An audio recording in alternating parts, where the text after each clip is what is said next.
The air in the maintenance bay is not air. It is a physical weight. July 1944, just north of Rome, and the Italian sun turns the 752nd Tank Battalion's forward motor pool into a suffocating olive-drab oven. The atmosphere is a thick soup of diesel fumes, 80-octane gasoline, sweat, and the metallic tang of hot steel. Heat shimmers off the glacis plate of an M4A3 Sherman, the metal clicking as it cools in the sliver of shade provided by a camouflage net. This is the world of Sergeant Elias Thorne, 3rd Platoon C Company. His world is measured in torque wrenches, gasket sealant, and the diminishing tread on T-48 rubber chevron tracks. His hands, stained black with grease that soap will never touch, move with slow, deliberate economy. He is a man who trusts process. He trusts checklists. He trusts the feel of a properly seated bearing. Right now, he is signing off on a fuel filter replacement for King Cobra, the platoon leader's tank. The generator rattles in the corner, powering a single greasy bulb that does little to fight the oppressive afternoon light. Everything is routine. The men smoke, curse, weld, and wait. They are mechanics, armored infantry support, and they are tired. The advance has stalled, digging in against the Gothic line. This means maintenance, endless maintenance, fighting a war not against the enemy, but against friction, heat, and entropy. A scrawny, one-eyed calico cat, known to the men variously as Diesel or Greaseball, lies draped over a stack of spare bogey wheels, tail twitching, utterly indifferent to the clanging hammers and rattling impacts. The cat is a stray, a piece of living debris left by the war, tolerated by the mechanics for its silent companionship and its ruthless efficiency with the local rat population. Thorne glances at the fuel logs, then at the dipstick in his hand. He frowns. The ink on the page does not match the stain on the metal. It's a small discrepancy, a few gallons. In this heat, with this engine, it's nothing. He dismisses it as evaporation, a rounding error. He wipes his hands on a rag, the coarse cotton snagging on his calluses, and closes the logbook. The discrepancy nags at him. Thorne is a man of numbers. A tractor mechanic from Pennsylvania, he understands engines. They are logical systems. They do not misplace fuel. He returns to the logbook later that evening, the air cooling just enough to smell the dust. He cross-references the logs for the entire platoon. King Cobra is the worst, but Apache and Blackfoot are also thirsty. They are losing fuel even when sitting idle in the bay. He approaches his driver, Corporal Rivas, who is trying to clean the pulverized dust from a .50 caliber machine gun receiver. Rivas, you notice anything with Cobra? She smell rich? Rivas shrugs, not looking up from his work. Sarge, they all smell rich. It's a Sherman. They're pigs. Probably just a sloppy refuel. Thorne shakes his head. No, this is different. This is fuel we had, and now we don't. And it's not on the floor. He walks the length of the tank, shining his flashlight along the hull, checking the seals, the external fuel caps, the lines running from the sponson tanks. He finds nothing, no drips, no wet stains in the dust. He kneels by the engine compartment, the massive, intricate Ford GAA V8 humming with residual heat. The cat, Diesel, suddenly hops down from the bogies. It ignores Thorne, its attention locked on the rear armor plate, just near the main fuel cutoff valve. The cat approaches, stops, tilts its head, ears forward. It's a posture Thorne has seen before, just before it pounces on a lizard. But here, it just stares at the steel. "Get out of here, you worthless thing," Rivas mutters, shooing it with his boot. The cat darts away, but only a few feet, then returns to its vigil. Thorn watches the animal. The cat isn't smelling for food. It isn't rubbing for affection. It is focused. It's listening to something or smelling something that a human cannot. Thorn feels a cold prickle of curiosity, a sudden, sharp dissonance in the heavy, normal air. What he doesn't know is that this worthless cat's obsession is about to expose a fatal flaw that no engineer, no manual, and no diagnostic test has yet been able to find. The M4 Sherman, specifically the M4A3 variant favored by the US Army, is a workhorse, but it is a compromised one. It is powered by the Ford GAA and one 100 cubic inch, 18-litre, all-aluminum V8 engine. This plant produces 500 horsepower, giving the 30-ton tank excellent mobility, but it is notoriously thirsty. Field manuals specify a fuel consumption rate of 4 miles per gallon on roads. In combat, in the mud and inclines of Italy, crews report 0, 5 miles per gallon or worse. The tank carries 175 gallons of 80-octane gasoline. This volatility is its Achilles heel. Ordnance Bureau memoranda from 1944 detail a worrying trend: spontaneous engine fires. Report 44G112, filed by the Aberdeen Proving Ground, notes M4A3 variants exhibit a high rate of fuel discrepancy and engine fires upon non-penetrating impact, often attributed to crew error or improper maintenance of fuel lines. The reports are filed. The problem is classified as operational hazard. But the technical specifications do not capture the physics of the problem. Gasoline vapor is heavier than air. In the stifling Italian heat, a tiny weeping gasket or a hairline fracture in a brass fuel line will not drip liquid fuel.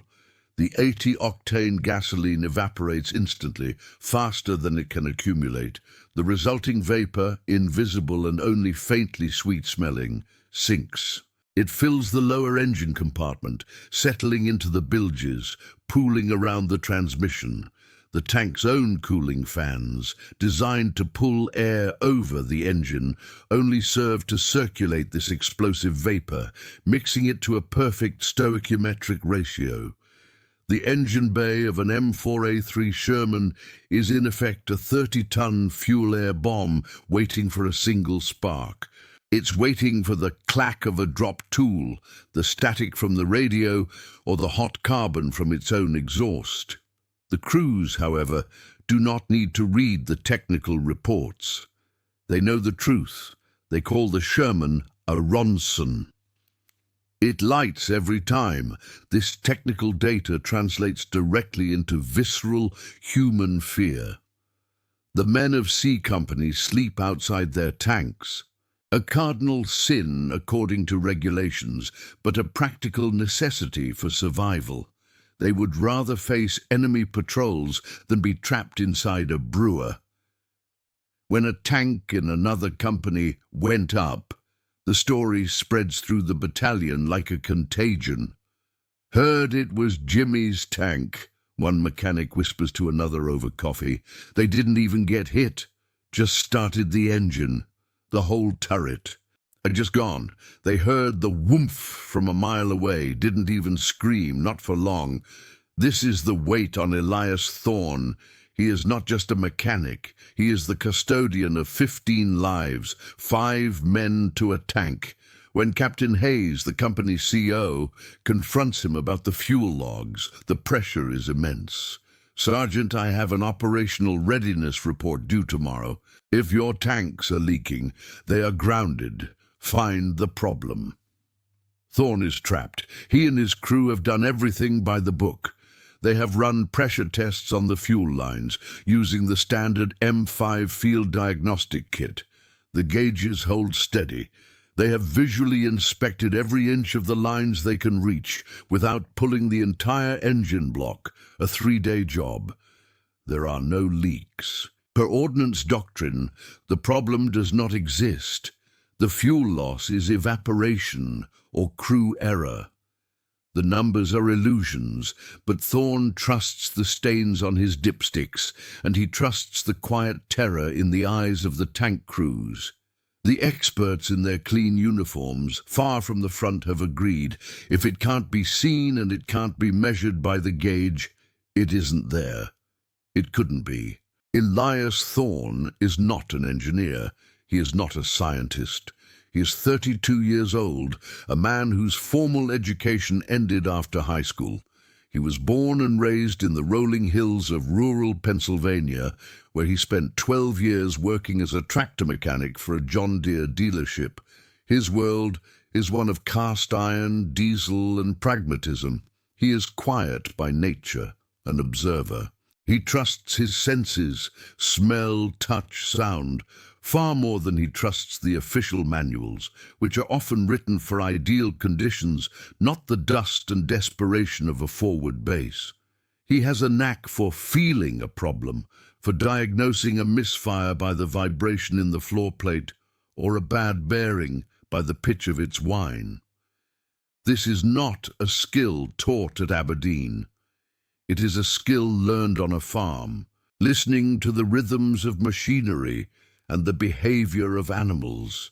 This background makes him uniquely suited to see what the engineers have missed.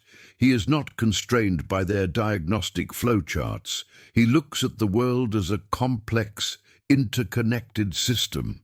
He understands that animals in particular are brutally honest. They do not do things for no reason. A cow that refuses water, a horse that favors a leg, a dog that won't go near a certain spot, they are all reporting data. They are sensors responding to stimuli that humans with their dull senses and distracted minds filter out. Thorne is not a spit and polish NCO. His uniform is a stained herringbone twill. His knuckles are permanently barked, but his men respect him. They respect him because he doesn't just fix their tanks, he understands them. He is grounded, empathetic, and at this moment, profoundly frustrated. The breakthrough comes not with a wrench, but with a cup of coffee. It is 0200, the deepest part of the night. The motor pool is silent, save for the generator and the distant rhythmic crump of harassing artillery fire. Thorne is sitting on a crate, unable to sleep, staring at King Cobra. Diesel, the cat, is back. The animal is no longer tentative. It is locked in. It is crouched low, tail vibrating, ears pinned forward, staring at the exact same spot on the tank's hull. The small 6-bolt access panel for the main fuel valve assembly. The cat's entire body is a vector of pure predatory focus. Thorne watches, unmoving. The cat is listening. It makes a tiny chirping sound, a noise of frustration. Reavers, asleep on a cot nearby, snores. "It's chasing a mouse, Sarge," mutters Private Allen, the new replacement on guard. "Just a cat being a cat."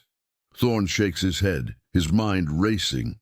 "There are no mice in that engine bay," he says, half to himself. "Not with that heat, and not in a solid steel plate." He stands up, his knees cracking. He approaches the cat slowly. Diesel doesn't budge, mesmerized. "That's the stupidest thing I've ever heard," Captain Hayes had said earlier. "You want to ground a platoon based on a cat?" But Thorne sees the logic. The cat isn't smelling, it's listening. It hears something high-pitched, something that sounds like the ultrasonic squeak of a rodent or the rustle of an insect trapped behind the steel. A sound of movement. Thorne's blood runs cold. He thinks pressure. He decides right then to defy the manual, the experts, and his CO. He's going to trust the cat. "Alan," he says, his voice quiet but firm, "get me the mechanic's stethoscope, and don't turn on any more lights." Thorne knows he's acting outside of procedure. This is not a recognized diagnostic test. If he's wrong, he will be, at best, ridiculed. At worst, brought up on charges for wasting time and resources, or for disobeying a superior's assessment. He needs an ally, someone who won't laugh. He has Private Allen, the smart kid, barely 19, who reads chemistry books in his downtime. "Alan, I need you to keep watch, and I need you to be quiet." The night air is thick, humid. Moths bat stupidly against the single-shaded bulb, casting huge, flickering shadows across the olive-drab steel. The entire world seems to be holding its breath. Thorne approaches King Cobra with the reverence of a bomb technician. The cat is still there, a living indicator. "Okay, Diesel," Thorne whispers, "show me." He first tries to find the leak by smell, just in case. He takes a clean rag and wipes the spot the cat is staring at. He holds it to his nose. Nothing but cold paint and a faint whiff of oil. He takes another rag, soaks it in a few drops of 80-octane gasoline from a jerry can, and places it on the ground. The cat sniffs it once, hisses and recoils. The pungent raw fuel is an assault.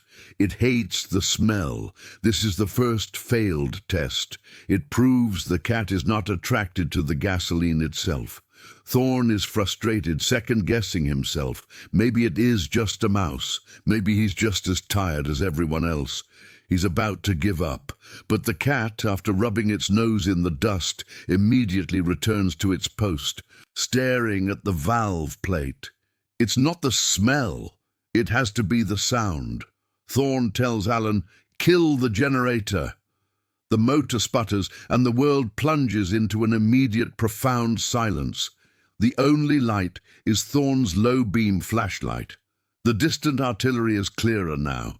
The crickets are a wall of sound. Thorne listens. He hears nothing, just the ringing in his own ears. But the cat, now in the dark, is vibrating. It takes a single cautious step closer to the plate. Thorne uncoils the rubber tubing of the mechanic's stethoscope. He places the earbuds in his ears, shutting out the crickets. He touches the cold metal probe to the steel plate. Nothing. He moves it. Nothing. He moves it again, directly over the central bolt on the access panel. The exact spot of the cat's focus. And he hears it. It is not a hiss, it is a whistle. An incredibly fine, pure, high-pitched note, pitched so high it's almost beyond the range of his hearing. It's the sound of a vapor under pressure, escaping through an aperture so small it is molecular. The cat wasn't hunting a mouse. It was hunting a sound. It was hunting the ghost in the machine. Thorne pulls the stethoscope from his ears, his heart pounding. The engine bay is a bomb. The tiny ultrasonic whistle is the sound of the fuse. He understands. The pressure gauges, designed to test for liquid leaks, can't register a pressure drop this small. The human nose, overwhelmed by the ambient fumes of the motor pool, can't detect the faint vapor. But the cat, with its feline hearing, evolved to track the high-frequency squeaks of mice, can hear it as clearly as a shout. The gasket on the main fuel valve is failing. Thorne turns to Alan, his voice shaking slightly. "Wake up, Sergeant Rivas. Get the CO. Tell them I found it. If stories like this fascinate you, stay with us. The next chapter of wartime innovation might surprise you." The pre-dawn meeting is tense. Captain Hayes stands with his arms crossed, his face illuminated by the green light of a field desk lamp. The battalion's ordnance liaison officer, a young lieutenant with polished boots, sips coffee and looks skeptical. "Let me get this straight, Sergeant," the lieutenant says, his voice dripping with condescension. "You are grounding C Company's lead platoon. You are countermanding a direct order to prepare for movement, and your primary diagnostic tool is a cat." Thorne stands at attention, his hands stained black. "Sir, the cat was the indicator. The stethoscope was the confirmation. I placed the probe on the main valve assembly of King Cobra. I heard a high-frequency vapor leak. Private Allen heard it. Sergeant Rivas heard it. We used dye-penetrant testing and M5 pressure gauges, Sergeant," the lieutenant counters. "Your field report says you already ran the M5 test. It came back negative. This is the critical moment, the clash of doctrine and experience. The M5 gauge tests for liquid pressure loss, sir," Thorne says, his voice steady. "It isn't sensitive enough to detect vapor loss at this level. The leak is too small to move the needle, but it's not too small to fill an engine bay over 12 hours.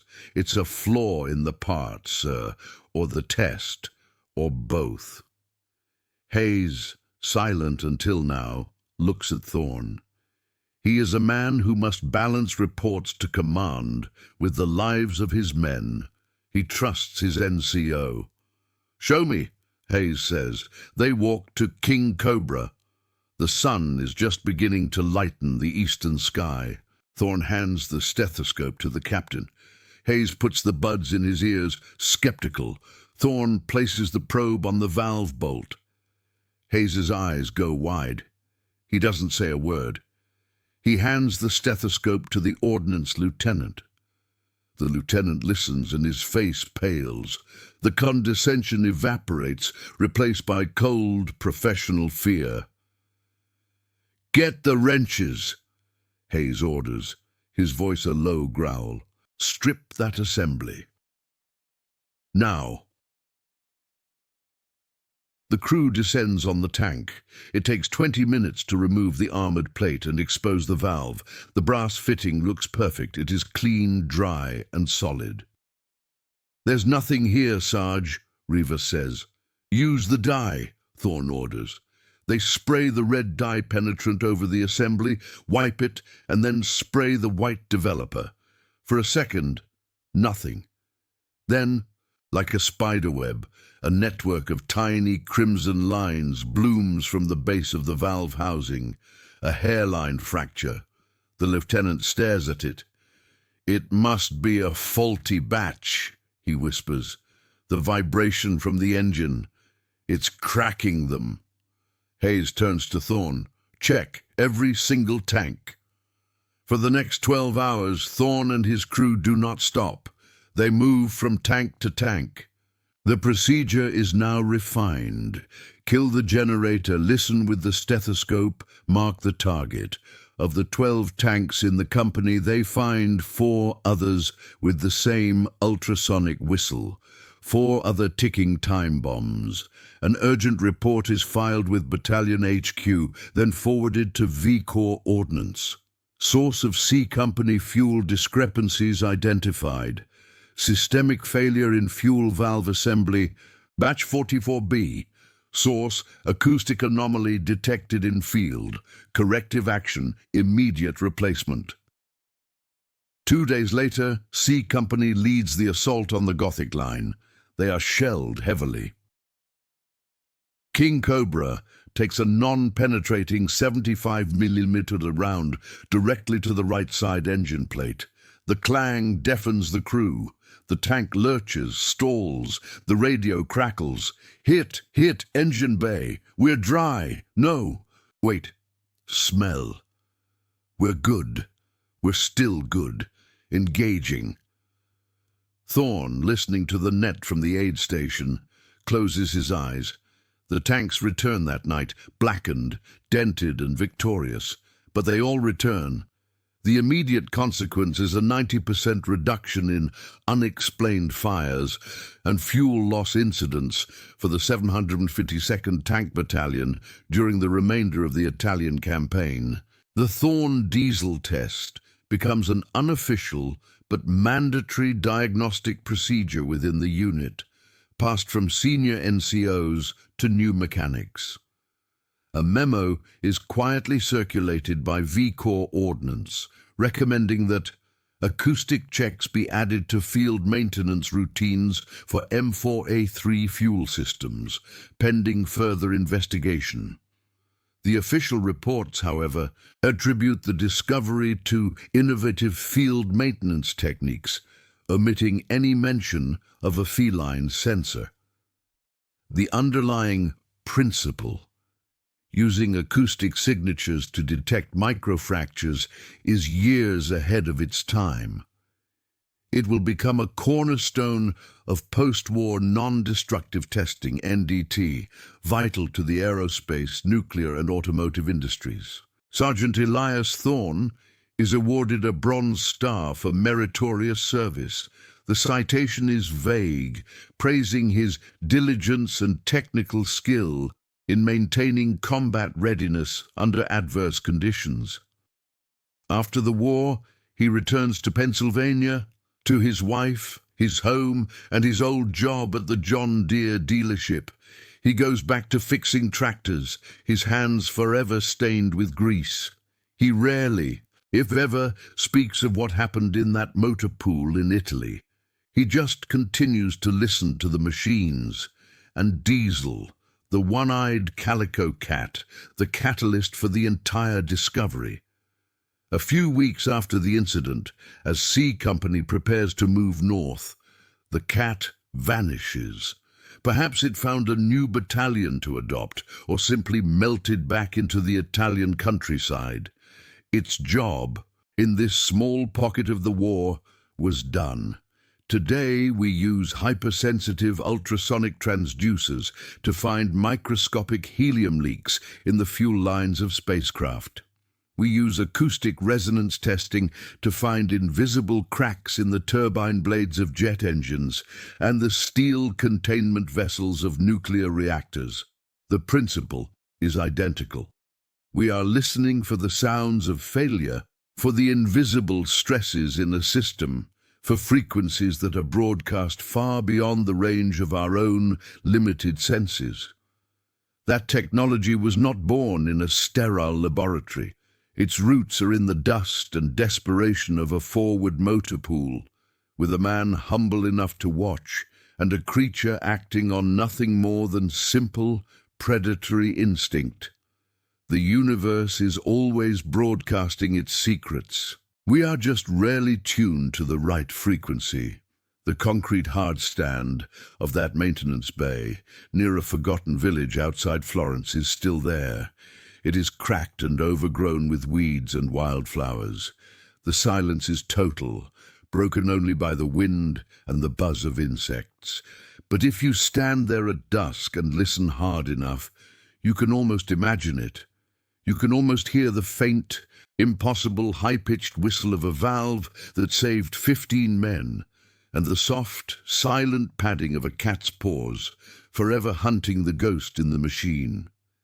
Every great idea begins as an act of defiance against impossibility. What impossible ideas do you think could change the world?